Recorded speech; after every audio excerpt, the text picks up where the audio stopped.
আজরাইল যখন চলে আসবে দেখবেন না, কারো কাছ থেকে পারমিশন নিবে না, লাশ বানায় ফালায় চলে যাবে। বিবি শুয়ে আছে আপনার ডান পাশে, সেও বুঝতে পারবে না আপনার জান নিয়ে উড়াল দিছে। ছেলে এই পাশে ভাত খাইতেছে, আপনি ওই পাশে লাশ বানায় চলে গেছে। দরজা বন্ধ, কে আসলো? কেউ না, আজরাইল আসছে। দেখা যায় না? কেন দুশ্মনী করেন অন্যের পিছনে? কেন গীবত করেন? কেন জুলুম করেন? কেন নিজের ক্ষমতা দেখান? 40টা বছর পার হইতে দেন মিয়া, নিজেই তো বলতে পারবেন না মাজার ব্যথায় ক্ষমতা দেখান আপনি। কিসের ক্ষমতা, কিসের অহংকার, কিসের দাম্ভিকতা? মোড চেঞ্জ করেন। আজ না হয় কয়দিন সুখে থাকবেন, আজ না হয় কয়দিন আনন্দ আর ফুর্তি করবেন, যখন মরে যাবেন তখন অবস্থাটা কি হবে? কিচ্ছু হবে না। আপনার বিবি, আপনার মেয়ে, আপনার ছেলে 2-3 দিন কান্নাকাটি করবার পর ভুলেও আপনার কথা মনে করবে না। মৃত্যুবার্ষিকী আসলে মনে পড়ে যায়। নিজেকে নিজে চিন্তা করেন, বাবা মারা গেছে 30 বছর হয়েছে, 30 বারও কবরে যাননি আপনি। কথা বলেন ঠিক কি না? বছরে একবারও যান নাই, 30 বার কি 15 বারও যান নাই, 2 বছরে একবার যান নাই। আর এমনও সন্তান আছে এই যে কবর দিয়ে আসছে, ইচ্ছা করে আর যায় নাই, অন্য লাশ দাফন করতে গিয়া ঠেকছে, ওই সময় গিয়ে একটু দেখে বেরিয়েছে। কথা বলেন ঠিক কি না? এরপরও আপনি এদেরকে হারাম কামাই করে দিয়ে যাইতেছেন, এরপরও এদের জন্য আপনি খারাপ কাজ করে দিয়ে যাইতেছেন। কার জন্য? নিজের পাপের বোঝা ভারী করতেছেন। এই জন্য আমি আপনাদেরকে বলবো, আপনাদের সাথে আমার নিজেকেও বলবো, জীবন পরিবর্তন করতে হবে। মরার পরে কেমনে কবরটা আল্লাহ তাআলা নূর দিয়ে পরিপূর্ণ করবে, ওই রকম চিন্তা ভাবনা আমাদেরকে করতে হবে। মাটির সাথে চলবেন, ওয়ালা তামশি ফিল আরদি মারহা, মাটি যেন খবর না পায়। অহংকার ভরে চলবেন না। ইন্নাকা লান তাখরিকুল আরদ ওয়া লান তাবলুগুল জিবালা তুলা। আপনি কিসের অহংকার করবেন? আপনার মতো মানুষ কি কোনোদিন লাথি দিয়ে জমিন ফাটাইতে পারবেন? আল্লাহ বলে তুই পারবি না, তোর পা ভেঙে যাবে, তুই কেন মাটির মতো অহংকার করো? বলেন তাবলুগুল জিবালা তুলা। তোমার মতো 40টা জোড়া দিল তো আমার একটা এভারেস্ট পাহাড়ের মতো হবে না, তো তুমি কেন অহংকার করো? সুতরাং নিজেকে ছোট করে চলতে হবে। সব সময় চিন্তা করতে হবে মৃত্যু আমার ঘাড়ে আছে, যে কোনো সময় আমাকে আক্রান্ত করতে পারে।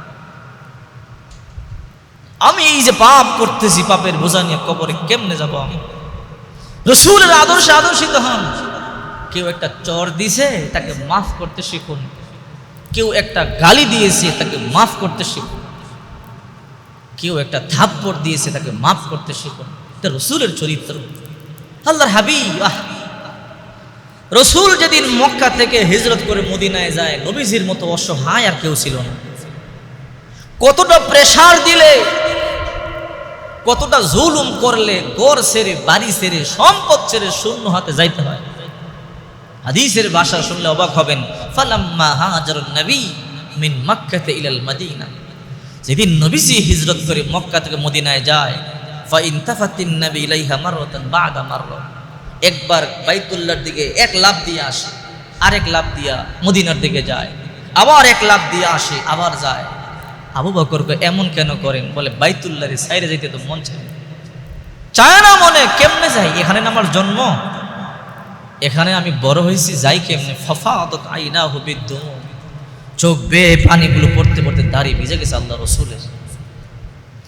এরপরে একবার লাফ দিয়া বাইতুল্লাহর গিলাপটা ধইরা লাইছে, দইরা গিয়া দরজার সামনে গেছে। ওসমান ইবনে তলহা সাবির দায়িত্বে বলে, ভাই একটু দরজাটা খুলে দাও, ভিতরে গিয়ে 2 রাকাত নামাজ পড়ি, আমি তো এই মক্কা সাইরা চলে যাই, জানি না জীবনে আমার কবে আসে। ওসমান ইবনে তলহা বলছে, যাও, তুমি আমাদের শত্রু, তোমার ভিতরে ঢুকতে দিব না।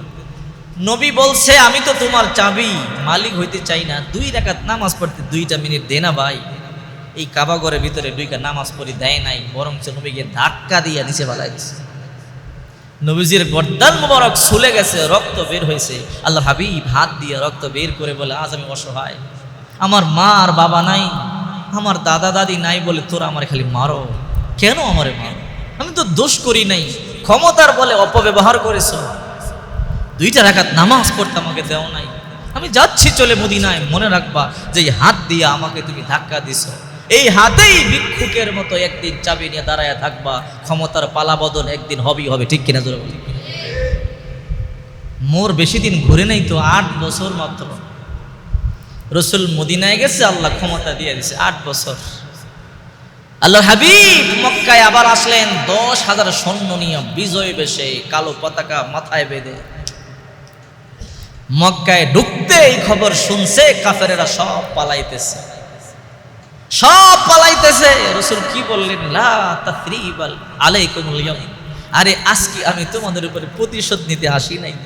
তোমরা যদিও আমার উপরে জুলুম করেছো, অত্যাচার করেছো, কষ্ট দিয়েছো, কিন্তু আমি মুহাম্মদ তোমাদের উপরে জুলুম করব না। আমি যদি তোমাদেরকে কষ্ট দিই আমার লাভটা হবে কি? কথা বলেন ঠিক কি? সেই চরিত্র লালন করতে হবে। আল্লাহ রসুল মক্কায় ঢুকলেন, ঢুকার পরে আল্লাহ রসুল বললেন, মান দাখালাল মসজিদাল হারাম ফাহুয়া আমিন, যে হেরামের মধ্যে ঢুকবে সে নিরাপদ। ওমান দাখালা বাইতা আবি সুফিয়ান ফাহুয়া আমিন, যে আবু সুফিয়ানের ঘরে ঢুকবে সেও নিরাপদ।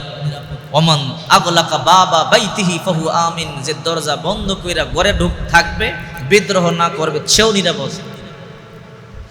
আল্লাহ রসুলের এত সুন্দর চরিত্র দেখা মক্কার সবচেয়ে বড় কুখ্যাত কাফের আবু জাহেলের কন্যা জুয়াইরিয়া, সে বলে,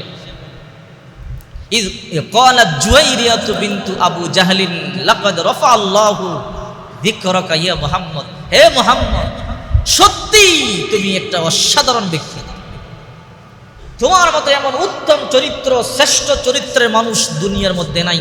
আল্লাহ তোমার ইজ্জত আকাশচুম্বী করে দিয়েছে, তোমার মতো সম্মানিত ব্যক্তি আর নাই। আল্লাহু আকবার বলে। আবু জাহেলের কন্যা নবীজির চরিত্র দেখা বলে, কেন? আজকে চাইলে আমাদেরকে হত্যা করতে পারতা, আজকে সেনাবাহিনী তোমার, পুলিশ তোমার, ক্ষমতা তোমার, কচু কাটা করতে পারতা, কিন্তু আজকে তুমি বললা লা তাসরিবাল ইয়াউম, আজকে কোনো প্রতিশোধ নাই, শুধু ক্ষমা আর ক্ষমা।